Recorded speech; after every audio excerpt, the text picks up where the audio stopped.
статен и строен, уважения достоин. Под таким девизом прошел военно-патриотический конкурс в средней общеобразовательной школе номер 17, посвященный Дню защитника Отечества. Для того, чтобы все команды получались синхронно, ребята должны стать сплоченной командой. Мы это все учим в течение 2 недель.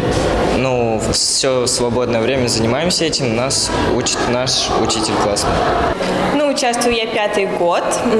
Очень нравится, тем более мы выпускной класс. Это для нас последний раз, и нужно было сделать все так, как от нас требовалось. Во мне они воспитывают, наверное, храбрость. Я перестаю бояться публики большой. И так как я из семьи военных, то есть для меня, наверное, это призвание, я хочу быть в будущем военной. Дирекция школы номер 17 уже на протяжении 10 лет организовывает такие мероприятия. И несмотря на то, что ребята еще школьники, судьи оценивают строевую подготовку по строгому уставу. Как вы видите, данный конкурс уже охватил все категории нашей большой школьной семьи, начиная с 1 класса и заканчивая 11-м.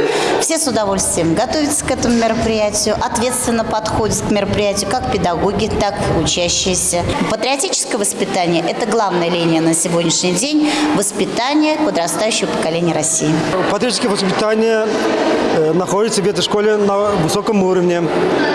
Дети с удовольствием занимаются строевой подготовкой, а также ветераны приходят к ним на мероприятия по патриотическому воспитанию молодежи. Те, кто приложили больше всего усилий, получили свои заслуженные награды. Этих юноармейцев переполняет чувство гордости за тех, кто защищал Отечество. И каждый из них может сказать: «Я патриот». Я патриот.